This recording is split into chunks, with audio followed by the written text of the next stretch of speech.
Welcome back to Bella Dark Tales. Before we begin, I want to take a moment to thank the person who shared this story with us.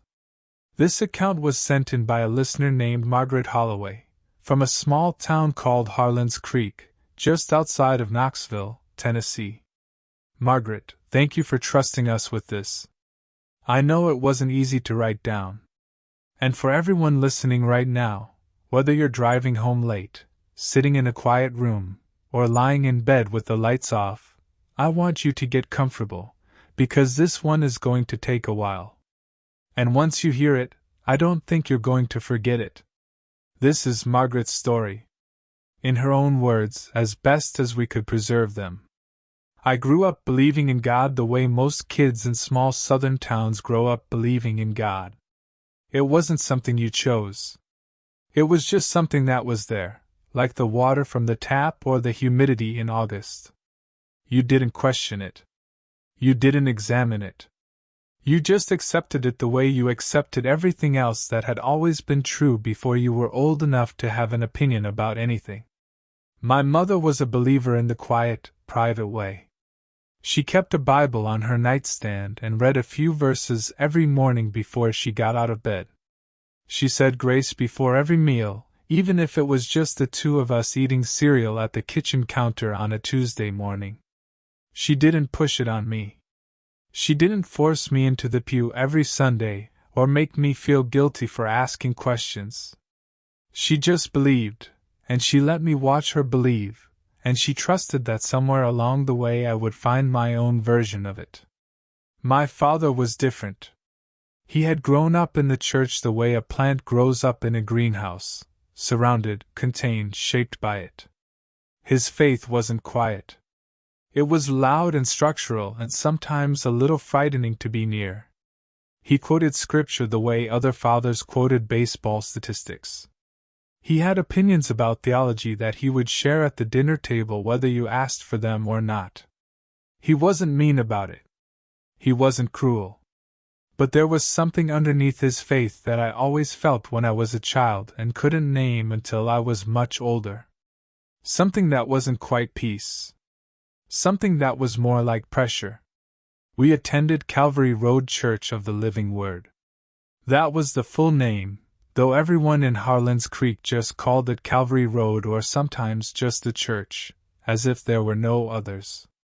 It sat at the end of a long gravel road about 2 miles outside of town proper, surrounded on 3 sides by old-growth oak trees so large and so close together that on overcast days the whole building sat in a kind of permanent twilight. It was built in 1887, according to the cornerstone near the front steps. White clapboard siding, a steeple that had been repaired so many times the original wood was probably only a memory at that point, and stained glass windows that were always slightly grimy no matter how recently they had been cleaned, the colors muted and heavy-looking, like something old and tired trying to stay bright. I attended services there from the time I was born until I left for college at 18. That's 18 years of sitting in those pews, listening to the organ, singing the hymns, watching the light come through those dirty windows and land in dull shapes on the floor. 18 years of watching Pastor Elias Howell stand behind that pulpit and speak, and speak, and speak. Pastor Howell had been at Calvary Road for as long as anyone could remember. He was already there when my parents started attending, and they had started attending before I was born. He was a tall man, thin in the way that suggested he had always been thin, and had never thought much about food one way or another. He had a full head of gray hair that he kept neat and parted on the left side. His hands were large, almost disproportionately so for the rest of his frame, and when he gripped the sides of the pulpit during a particularly intense moment in his sermon, his knuckles would go white and the whole structure would seem to vibrate slightly, as if his conviction were a physical force passing through the wood. I did not like Pastor Howell as a child. That is a strange thing to admit, because everyone else seemed to. The adults in the congregation spoke of him with a reverence that sometimes blurred the line between respect for a man of God and something closer to devotion to the man himself. My mother thought he was wise. My father thought he was inspired. Several of the older women in the congregation baked him things and brought them to the church office, and he accepted these offerings with a gracious smile that I always found slightly difficult to look at. Not because it was unkind. Because it was too kind. The kind of smile that knows exactly what it is doing. I want to be clear that as a child, I had no specific reason to distrust him. He never did anything to me. He never made me feel unsafe in a direct or obvious way. It was just a feeling, the kind of feeling that children sometimes have and can't articulate, and are often dismissed for having. A low, persistent hum of wrongness that I associated with the church in general, and with him specifically. I learned to ignore it the way you learn to ignore a sound that is always present but never gets louder. You stop noticing it. Or you tell yourself you have. I left for the University of Tennessee in Knoxville when I was 18. My father drove me up, helped me carry my boxes to my dorm room, shook my hand at the door because he wasn't a hugger, and told me he was proud of me. My mother cried. I told her I would call every Sunday. I did, for the first 2 years. Then it became every other Sunday. Then once a month. Not because I loved her less, but because life does that. It fills in the spaces where things used to be and you don't always notice until you look back and see how much distance has accumulated. I did not attend church in Knoxville. I told myself I was busy, which was true. I told myself I would find a congregation when I had more time, which was not true. The honest version was that I had been waiting my whole life for permission to stop going, and leaving home was the permission I had been waiting for. The hum of wrongness that I had learned to ignore faded slowly, the way a headache fades when you're no longer in the room where it started. I graduated with a degree in social work, took a job at a nonprofit in Chattanooga, and built a life that had very little to do with Harlan's Creek or Calvary Road or Pastor Elias Howell. I made friends who had not grown up the way I had. I read things my father would not have approved of. I formed opinions that diverged sharply from the ones I had been handed as a child. I was happy, in the ordinary complicated way that most people are happy when they are in their 20s and have just enough freedom, and not quite enough money and more energy than wisdom. Then my mother got sick. It was pancreatic cancer. The kind that doesn't announce itself until it has already been there long enough to be serious. She was diagnosed in March, and she was gone by the following January. 10 months. I moved back to Harlan's Creek in April, a month after the diagnosis, because there was no one else to take care of her. My father had died 4 years earlier of a heart attack, the kind that comes without warning and takes everything it came for. So it was just me and my mother in that house, and then just me after she was gone. I was 31 years old, and I was standing in the house I grew up in, and there was a silence in it that I had never felt before. Not the comfortable silence of an empty house. The specific silence of a house that used to have someone in it, and now doesn't. The silence of absence. Of subtraction. I stayed because I didn't know what else to do, and because packing up the house was a weeks-long project I wasn't ready to start, and because Chattanooga suddenly felt very far away in a way that had nothing to do with the actual distance. About 2 weeks after my mother's funeral, I received a visit from Deacon Carl Pruitt of Calvary Road Church of the Living Word. I remember the day clearly.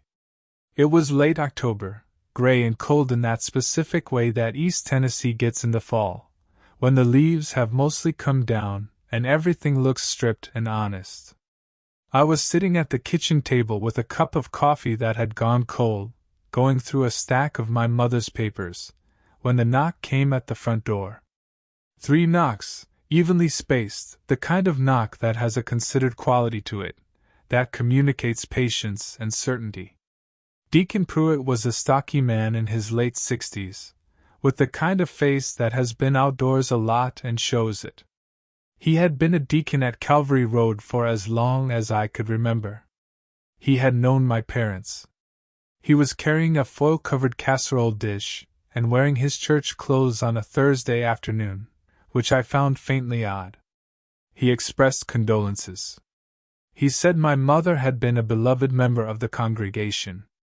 He said Pastor Howell sent his personal regards and wanted me to know that the doors of Calvary Road were always open to me, and that the church family wanted to support me in this difficult time. He left the casserole and he left a small card with the church's address and phone number on it, as if I had somehow forgotten where it was after spending 18 years there. He shook my hand at the door. He said he hoped he would see me Sunday. I thanked him. I closed the door. I stood in the front hallway for a moment with the casserole dish in my hands, and I felt it again. That hum. Faint. Almost inaudible. But there. I told myself it was grief. I told myself it was displacement. I told myself a lot of things over the following days that were partly true and partly just the stories we tell ourselves to make the feelings we don't want to examine feel manageable. I did not go to Calvary Road that Sunday. I did not go the Sunday after that either. But things started happening that made it difficult to simply close that door and walk away. The first thing was the envelope. It arrived in my mailbox about 3 weeks after Deacon Pruitt's visit, addressed to me by name in a handwriting I didn't recognize. The return address was the church. Inside was a letter on Calvary Road stationery, signed by Pastor Howell himself. It was a condolence letter, warm and personal in tone, full of the kind of language that sounds like comfort if you don't look at it too closely. He mentioned my mother by name. He mentioned specific things about her, her faithfulness, her generosity, her quiet strength. He mentioned a conversation they had apparently had some time in the past year, during which she had expressed concern about my absence from the church. That was the sentence that made me stop. My mother had never, not once, said a word to me about wanting me to go back to church. In 10 months of daily or near-daily contact, and all those hard conversations about treatment and prognosis, and what she wanted for her end-of-life care, she had never brought up Calvary Road. She was not that kind of person. She understood that it was my life and my faith or lack thereof, and she respected that boundary. So the idea that she had gone to her pastor and expressed concern about my spiritual state felt wrong in a way I couldn't quite articulate. It felt like something was being constructed. A story about my mother that I was supposed to accept because she wasn't around anymore to contradict it. I set the letter aside. I thought about it for several days. And then, because I am who I am and because grief does strange things to a person's decision-making, I drove out to Calvary Road on a Wednesday afternoon.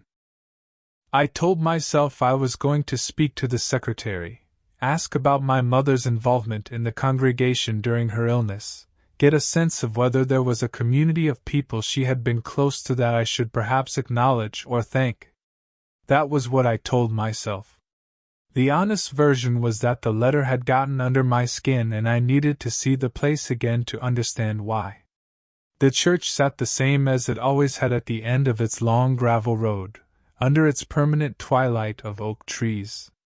The parking lot was empty in the middle of a Wednesday afternoon except for 2 vehicles, a late-model Ford pickup and a dark blue sedan I didn't recognize. The building looked smaller than I remembered it, the way childhood places usually do when you return to them as an adult. But it also looked more worn. The white clapboard that I remembered as bright and maintained was peeling in several places, the paint lifting in long curls like something trying to shed its skin. The steeple had a lean to it that I didn't remember. Small things. The kind of things that accumulate when the people responsible for them have been looking at them so long they stop seeing them. I sat in my car for a few minutes. I don't know what I was waiting for. Permission, maybe? Or for the feeling to stop. It didn't stop. So I got out and went up the front steps and tried the door. It opened. The interior of Calvary Road smelled the way it had always smelled. Old wood, candle wax, and something underneath both of those things that I had never been able to identify and still couldn't. Something almost mineral. Like stone that has been wet many times. Like the inside of a well. The sanctuary was empty. The pews ran in 2 columns down toward the altar, same as always. The stained glass windows were doing their muted, tired work on the afternoon light. The pulpit stood at the front, larger than I remembered, or maybe it just seemed larger because the room was empty. I walked down the center aisle without meaning to, the way your feet sometimes make decisions before your brain has weighed in, and I stood at the front and looked up at the pulpit, and I felt something that I'm not sure I have a precise word for. It was something between recognition and revulsion. The feeling of seeing something that has been part of your life for a long time, and realizing for the first time how much space it took up. I heard a door open behind me. I turned around. At the back of the sanctuary, a woman I didn't recognize was standing in a side doorway, holding a stack of folded bulletins. She was in her 40s, I thought, with the practical look of someone who manages a place that requires more managing than it gets. She looked at me without surprise, which I found mildly odd. I told her my name. I told her my mother had been a member. She nodded before I finished the sentence. She said yes, she knew who I was. She said Margaret Holloway's daughter. She said it as if she had been expecting me to arrive at some point. Her name was Diane. She was the church administrator. She had started 3 years ago. She said my mother had been a wonderful woman, very involved in the ladies' Bible study in her last year, and that the congregation had been sorry to lose her. I asked about the letter from Pastor Howell. I asked if she knew what he had meant by my mother expressing concern about me. Diane's expression changed slightly. Not dramatically. Just a small adjustment, the kind a face makes when it is deciding something. She said she didn't know the specifics of what the pastor shared in his personal correspondence, but that she knew my mother had met with him several times during her illness. I said privately? She said yes. Privately. I asked if there was any record of those meetings. Not accusatorially. Just honestly curious. She said the pastor kept his own records of pastoral counseling and those were private. I said I understood. I thanked her. I said I might come to a service sometime. I don't know why I said that. I had not been planning to. The words came out before I could examine them, the way they sometimes do when you're in a place that has an old authority over you and some part of your nervous system is still running the old programming. She smiled and said that would be wonderful. I left. I drove back to my mother's house, which I was still thinking of as my mother's house even though it was legally mine now. I made dinner. I went to bed. At some point in the middle of the night, I woke up and I was certain, with the complete unreasoned certainty that sometimes comes in the dark when you're not quite awake and not quite asleep, that my mother had not wanted me to go back to Calvary Road. That whatever she had discussed with Pastor Howell in those private meetings, whatever she had said or not said, she would not have wanted it to be used as a reason to pull me back into a place I had gotten away from. I was certain of this the way I was certain of her voice. The way I was certain of who she was. I lay in the dark and I thought about it for a long time. And then I thought about the church. About all those years inside it. About the things that I had never examined because I had been taught not to examine them. About the feeling that had followed me out of that building every Sunday for 18 years and that had come back the moment I walked back in. I thought, what is it, exactly, that I am afraid of?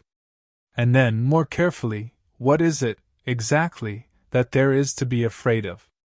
Those two questions turned out not to have the same answer. I started asking around. Quietly, carefully, The way you ask about things in small towns where everyone knows everyone and information travels faster than you intend. I talked to people who had been members of Calvary Road and had left. I talked to people who had been members and stayed. I talked to older people who remembered the church from decades past, from before my time, from before my parents' time. I was a social worker by training. I knew how to listen in a way that opened rather than closed, that let people say things they weren't entirely sure they were going to say until they found themselves saying them. What I found was not one story. It was many stories. And they did not all fit together neatly or point in a single clean direction. That is always how it is with real things, I have found. The things that are actually true are almost never clean. But there were threads. There were places where the stories touched each other. There were things that multiple people, speaking independently, had noticed or experienced or wondered about. The first thread was the meetings. Several people mentioned that Pastor Howell had a practice of meeting privately with members of the congregation, particularly members who were going through significant life events. Illness, divorce, bereavement. The kinds of vulnerability that are also, if you are thinking about them a certain way, the kinds of opportunities. These meetings were described as pastoral counseling, and for many people they were experienced as genuinely helpful. Supportive. The pastor was a good listener, multiple people told me. He had a way of making you feel heard. But there were also people who described the meetings differently. Who talked about a feeling of pressure that developed over time, slowly enough that you didn't notice it accumulating. Who talked about being encouraged to share things they hadn't intended to share, about their finances, their family relationships, their private struggles and doubts. Who talked about the way that information seemed to migrate, carefully and deniably, into the wider life of the congregation in ways they hadn't authorized. One woman, who asked me not to use her name, told me that after her husband's death she had met with Pastor Howell 6 times over 2 months. In those meetings she had told him things she hadn't told anyone else. About her marriage. About money problems she and her husband had kept private. About an estrangement from her son that she found deeply painful. She told me that she had felt, during those meetings, genuinely cared for. Genuinely seen. It was only later, when certain things she had shared began to surface in oblique ways in her interactions with other congregation members, that she began to feel that the intimacy of those meetings had been something other than what it appeared. She left the church about a year after her husband died. She told me she sometimes still woke up in the middle of the night, and couldn't say exactly why she had told him so much. Only that it had seemed natural at the time. Only that he had a way of asking questions that made you feel like answering them was the most honest and faithful thing you could do. The second thread was the money. Calvary Road was not a wealthy congregation. It was a working-class church in a working-class small town, and the people in its pews were not people with a lot of disposable income. But over the years, the church had received a number of significant donations. Bequests primarily. Money left in wills. The amounts varied, but several of them were substantial enough that people who were aware of them found them surprising given the financial circumstances of the people who had left them. I found 3 cases that I could confirm through public records. 3 members of the congregation who had died in the past 15 years and left meaningful sums of money to Calvary Road in their wills. In 2 of those 3 cases, the bequest was a surprise to surviving family members. In one case, the surprise had been significant enough that the surviving children had consulted an attorney, though nothing had come of it. I am not saying that Pastor Howell had done anything illegal. I am not saying that in a court of law I could prove anything. I am saying that there was a pattern, and patterns mean something, and I had been trained to pay attention to them. The third thread was the thing that took me the longest to find and that I wish, in some ways, I had not found at all. It started with an old woman named Nettie Oakes. Nettie Oakes was 83 years old and had been a member of Calvary Road since the 1960s. She had been part of the congregation for 20 years before Pastor Howell arrived. She was sharp in the way that some very old people are sharp, the way long life sometimes scours away everything inessential and leaves just the clear, undeceivable core. She lived alone in a small house at the edge of town, surrounded by a garden that she clearly still tended herself, and when I knocked on her door on a Tuesday morning in late November, she looked at me for a long moment before she opened it. She said she had been wondering when someone would come. I didn't know what she meant. She didn't explain it right away. She made tea and she made me sit down at her kitchen table, and she looked at me across the table for a while with those clear, undeceivable eyes. She asked me what I had found out. I told her. The meetings. The money. The general shape of a pattern that I hadn't quite been able to fill in. She was quiet for a long time. She drank her tea. Outside her kitchen window, a gray sky pressed down on the November garden. She said, "There are things I've known about that church for a very long time that I've never said to anyone. Not because I was protecting the pastor. Because I was protecting myself. Because when you're old and you live alone and you depend on a community of people for certain things, you think very carefully before you say what you think about the person at the center of that community." I said I understood. She said, "I'm 83 years old. At some point the calculation changes." And then she told me. She told me about a woman named Louise Garrett, who had been a member of Calvary Road in the early 1990s. Louise had been in her 50s, recently widowed, no children. She had been, by Nettie's account, a perfectly ordinary, decent woman. Not particularly rich. Not particularly notable. But she had owned a piece of property on the edge of town, about 14 acres of land that her husband's family had held for generations. At the time, in the early 90s, that land was not worth very much. Rural East Tennessee was not a place where real estate was appreciating dramatically. Louise had begun meeting with Pastor Howell after her husband's death. Regular meetings, pastoral counseling. This was around 1991 or 1992. Nettie didn't know exactly what was said in those meetings, but she knew what happened afterward. In 1993, Louise Garrett changed her will. She left the 14 acres to Calvary Road Church of the Living Word. She died in 1995, of complications from a fall.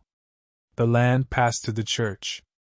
At the time, this had seemed like an ordinary if generous bequest. The land wasn't worth much, and the church let it sit. But the land was worth considerably more now. East Tennessee had changed in the 30 years since Louise Garrett died. Development had come. Property values had risen.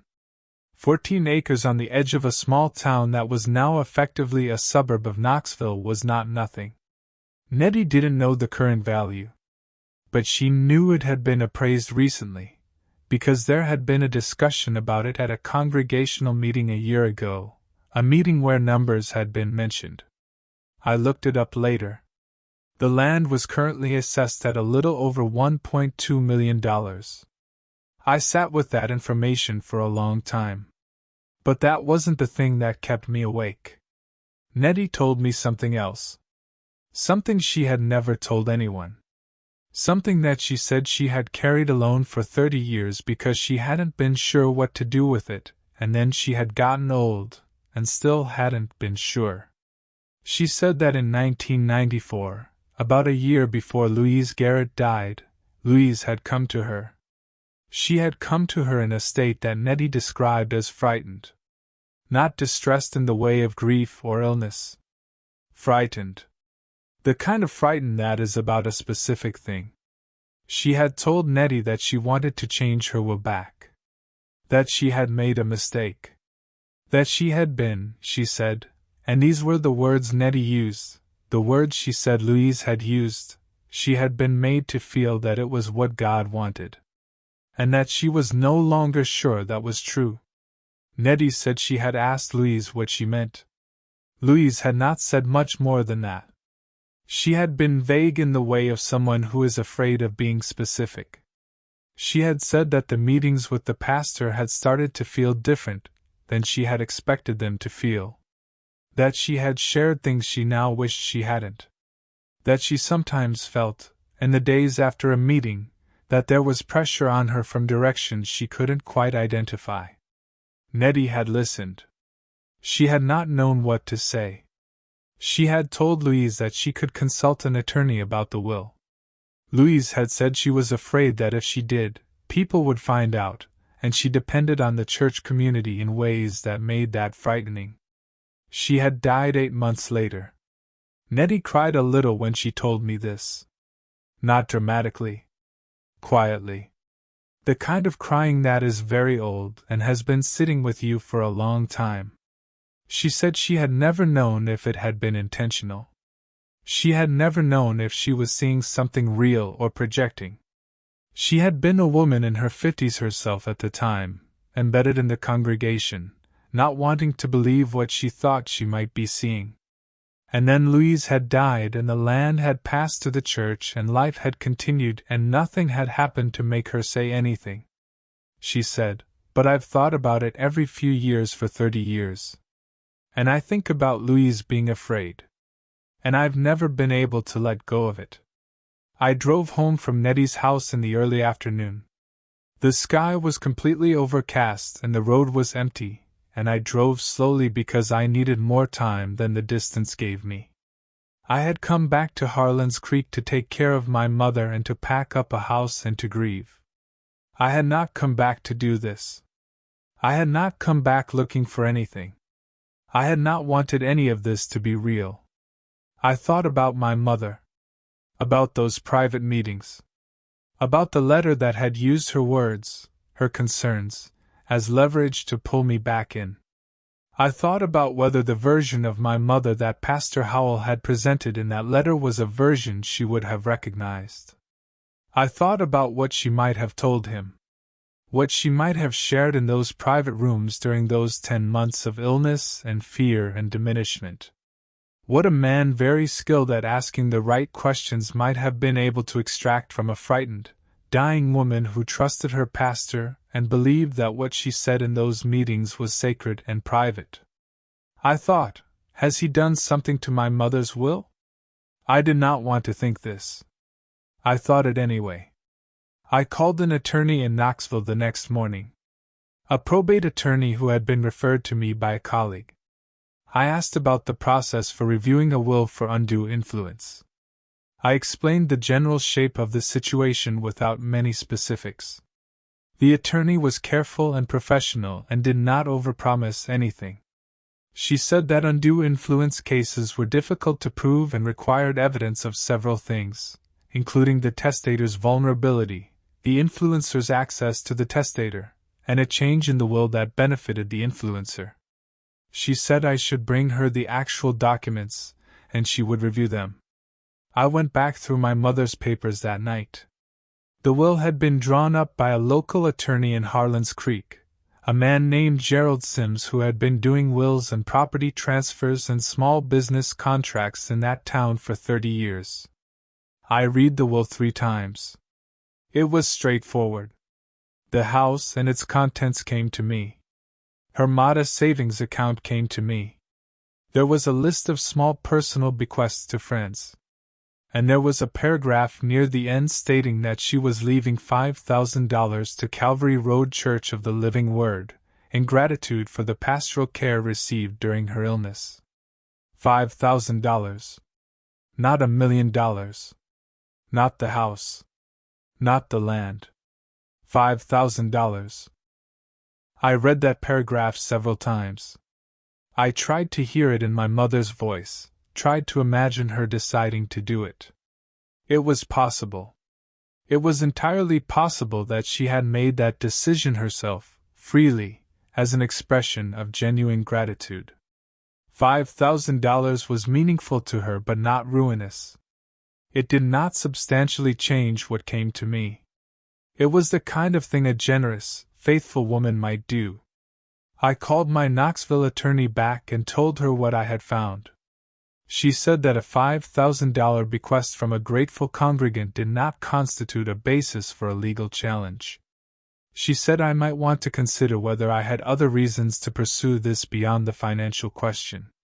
I said I thought I did. She suggested I speak to the county sheriff's office. She said that depending on what other information I had, there might be grounds for a welfare check or a broader inquiry. She was careful with her language. She said she wasn't in the business of telling people to open investigations that weren't warranted. But she said that what I had described, in aggregate, was worth speaking to someone official about. I sat with that for a week. I spent that week talking to more people. I went back to Nettie Oaks twice more. I spoke to 2 other former congregation members who, once they understood that I was gathering information rather than rumors, were willing to tell me things they had never said publicly.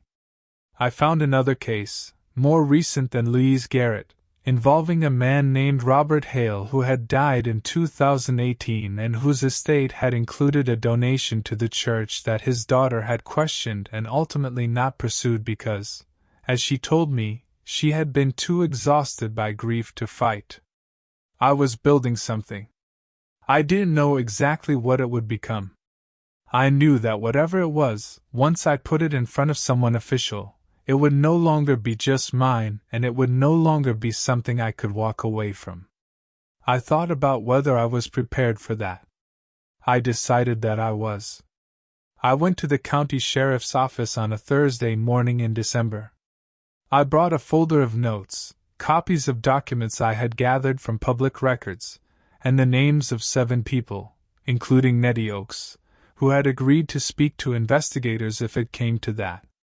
I asked for the detective assigned to financial crimes, because that seemed like the most accurate category for what I was describing.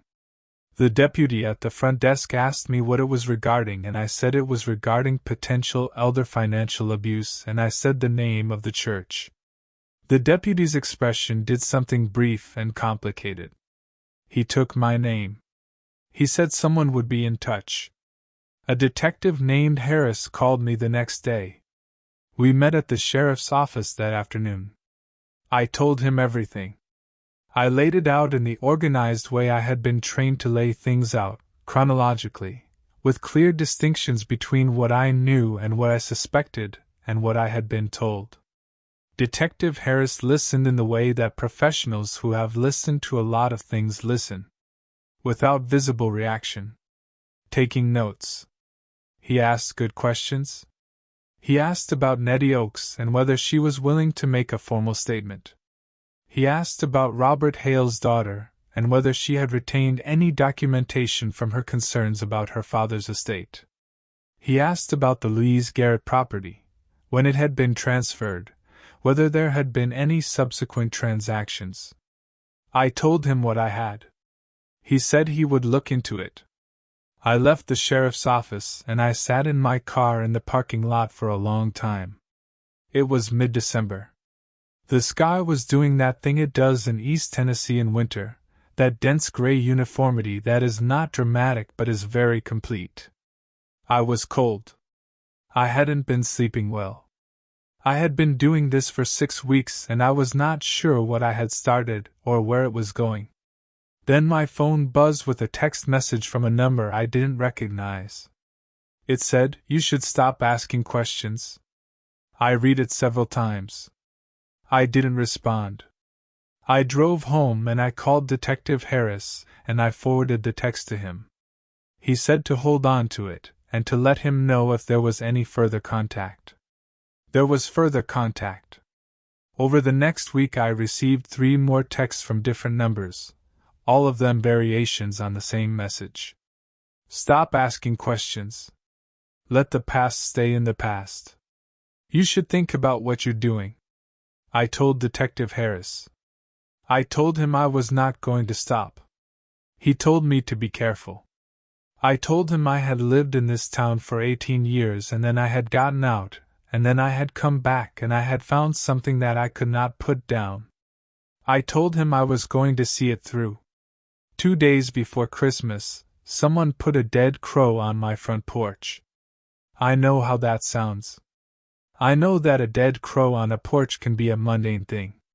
They die. They land on porches. But this one had been placed. Deliberately. The placement was specific and careful in a way that was not accidental. It was on the top step, centered, facing the front door. It had not fallen there. I photographed it. I called Detective Harris. He came by and he photographed it too, and he took it with him, though he was honest with me that it was unlikely to tell them much. He said he was going to have a conversation with some people. I asked him if he had found anything in his inquiries. He said he was not at liberty to discuss the details of an active investigation. The fact that he called it an active investigation was more of an answer than he probably intended it to be. I spent Christmas at my sister's house in Memphis. She knew some of what I had found, not all of it, and she worried. She said I should leave Harlan's Creek. She said the house would sell. She said whatever I was doing, it wasn't my responsibility to fix whatever was wrong with that church. I said she was right that it wasn't my responsibility. I said I was doing it anyway. I came back in early January. And I found that while I had been gone, someone had been inside my mother's house. Nothing was taken. Nothing was broken. The back door had been opened, somehow, by someone who knew what they were doing. I had had a deadbolt installed after the text started, but it had been bypassed in a way I did not understand. Nothing in the house had been visibly disturbed, but I knew immediately that someone had been there. There was a quality to the stillness that was wrong, the specific wrong quality of a space that has had another presence in it that shouldn't have been there. I found it in my mother's bedroom. In the closet, on the shelf where I had stored the box of her personal papers after I had gone through them. The box had been moved. Not by much. But I had spent months in this house and I knew where things were. The box had been moved and put back slightly wrong. Someone had gone through my mother's papers. I called Detective Harris. I called my sister. I drove to a hardware store in Knoxville that afternoon and bought 3 new locks, motion-activated exterior lights, and a security camera for the front door. I installed them myself. I had learned how to do things like that because when you live alone you either learn or you wait for help, and I have never been good at waiting for help. I thought about what they were looking for. I thought about what was in those papers. I had already taken the most significant documents, the will, the financial accounts, the medical records, the communications with the hospice. But there were other things in that box. Letters. A journal my mother had kept in the last months of her life. Personal things. I had not read the journal yet. I had been avoiding it because I wasn't ready. I went and got the journal from where I had moved it. I sat down on my mother's bed and I opened it. It was small, a spiral-bound thing she had bought at the drugstore, the kind with a plain blue cover. Her handwriting was consistent through most of it, clear and deliberate the way her handwriting had always been. Toward the end the writing became smaller and more effortful, the hand of someone conserving energy.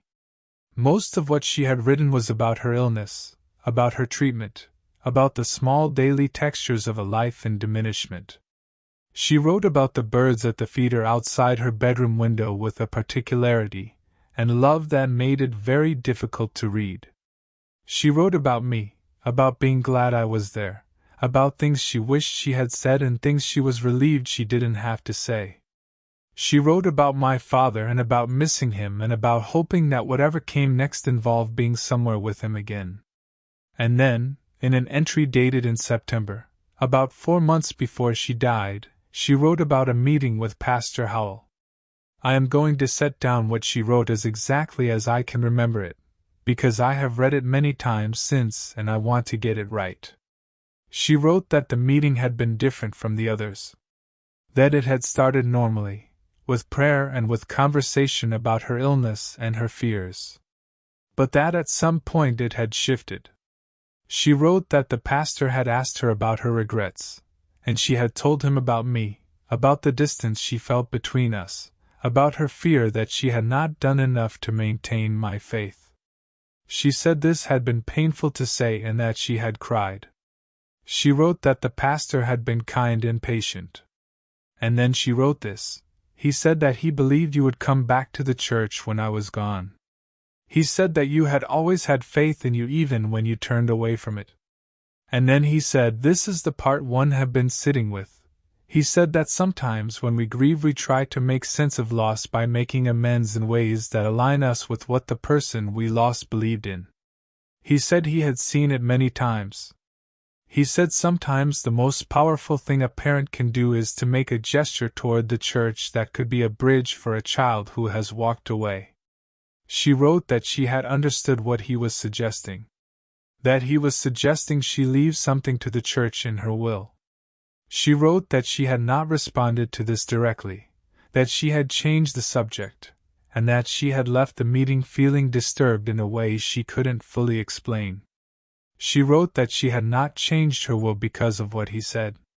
She wrote that she had made the decision to leave the $5,000 on her own, later, because she genuinely valued the community she had found in the congregation during her illness.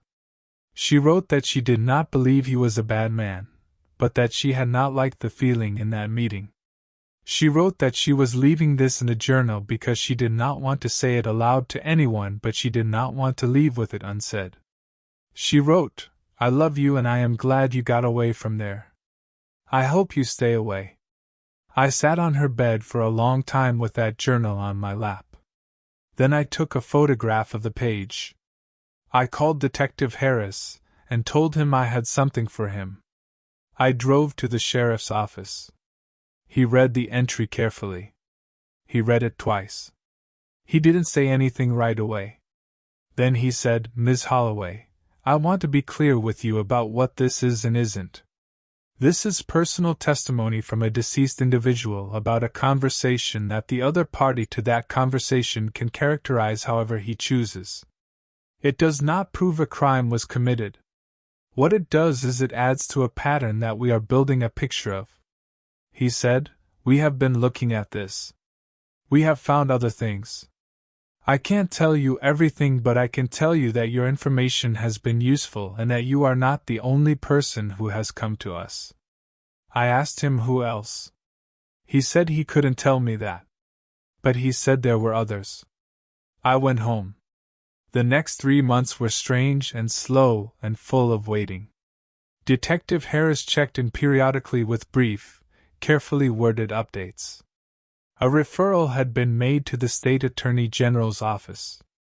The investigation had expanded. There were multiple subjects, multiple lines of inquiry.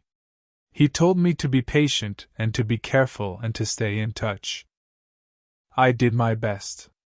In March, something happened that I had not anticipated. Pastor Howell announced his retirement. It was framed as a voluntary, graceful stepping back after decades of faithful service. The announcement came via a letter to congregation members, which was forwarded to me by a woman who was still attending and who had become, carefully and quietly, someone I trusted. The letter was full of warmth and gratitude. It mentioned that the pastor would be transitioning out over the spring and that the congregation would begin a search for new pastoral leadership. I called Detective Harris. He said he was aware. He said the investigation was ongoing. I asked if the retirement was connected to the investigation. He said he couldn't say. I thought about what the retirement meant. I thought about the fact that Pastor Howell was in his late 70s. I thought about the difference between a man being held accountable and a man simply stepping away before he had to be. I thought about Nettie Oakes and Louise Garrett. I thought about my mother in her last months, sitting across from a man she trusted, being led carefully toward a conversation she had not wanted to have. I thought about the 30 years Nettie had carried her knowledge alone. I thought about all the small, careful pressures that had been applied over decades to people who were frightened or lonely or sick or grieving, by a man who had understood very early that a certain kind of trust, once established, could be shaped into almost any form. I thought about the church itself. About the building and the stained glass and the permanent twilight of the oak trees. About the pews and the organ and the pulpit and the cornerstone that said 1887. About all the genuine faith and genuine community and genuine good that had lived in that building over all those decades alongside whatever else had lived there. It is not a simple story. I want to be clear about that. I did not leave Harlan's Creek with a clean narrative of evil versus good, of the innocent and the corrupt. What I left with was something more complicated and more human than that. A story about a man who had found a position of enormous trust and who had, over many years and in ways that were always deniable, exploited it.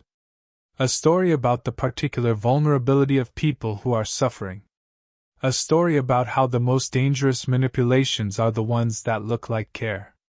In June, for months after the retirement announcement, the State Attorney General's office announced that it had opened a formal investigation into financial practices at Calvary Road Church of the Living Word. The announcement was brief and factual.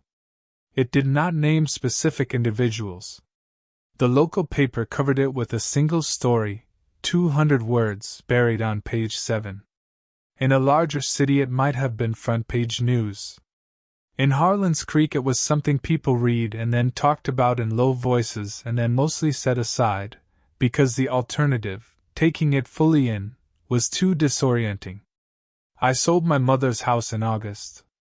I went back to Chattanooga.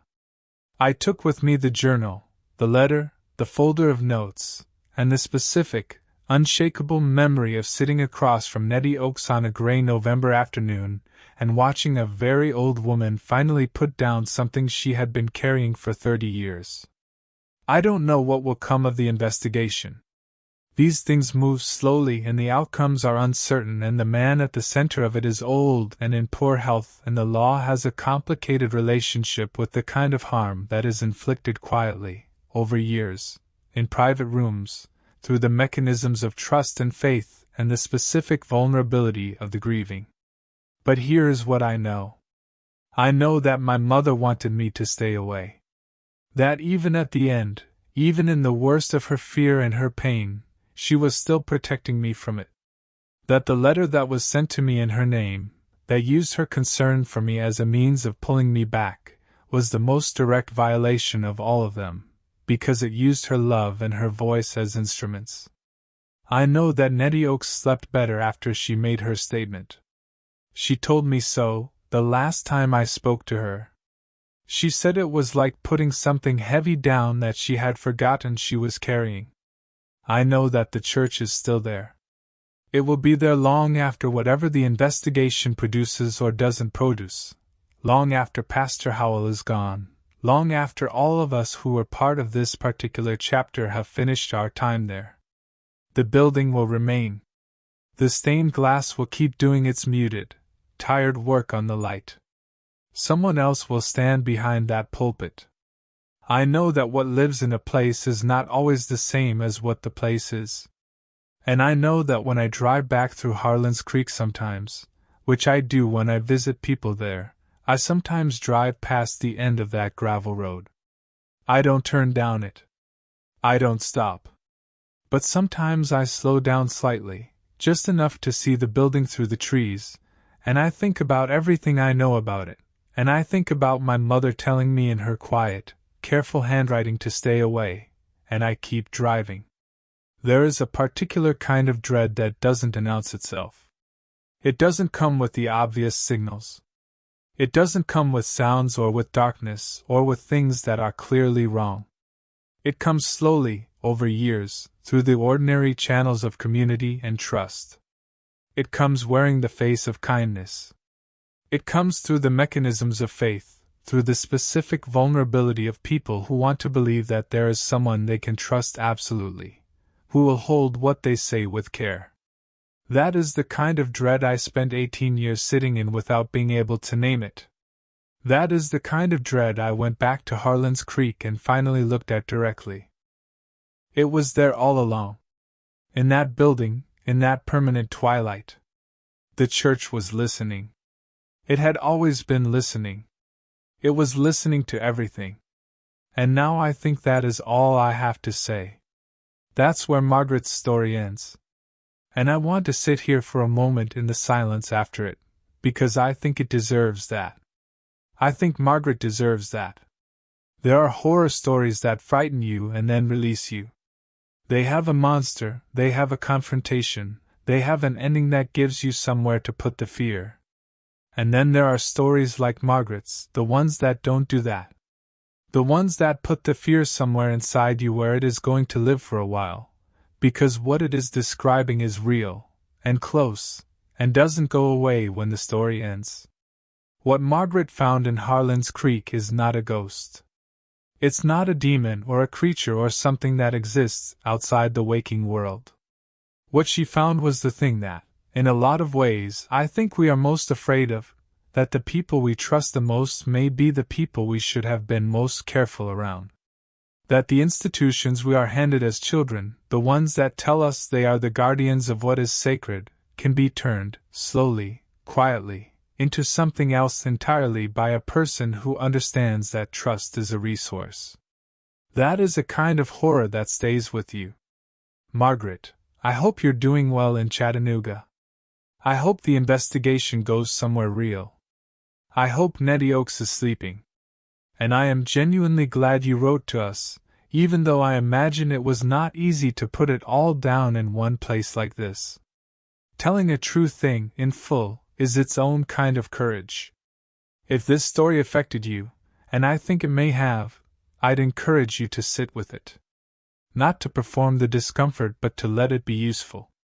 Let it remind you that your instincts matter. Let it remind you that the hum of wrongness that you sometimes feel in places and around people is worth listening to. That the thing you can't name is still a thing. If you have a story of your own, something real, something that happened to you or someone you love, something that still sits wrong even years later, please send it to us. You can reach us at belladarktales@gmail.com. We take every letter seriously. We protect the people who trust us with their stories. That is something we do not take lightly. If this story meant something to you, please leave a like. It makes a genuine difference in whether stories like this reach the people who need to hear them. Share it with someone you trust. And if you haven't subscribed yet, now is a good time, because there are more stories coming, and some of them are going to be as hard to let go of as this one. Tell us in the comments what you thought. Tell us what part of this got into you and wouldn't let go. Tell us whether you believe Margaret. Tell us whether you've ever sat in a room and felt that hum. Because I think some of you have. I think you know exactly what she is talking about. Stay safe. Stay careful. And trust your instincts. Bella Dark Tales will be here.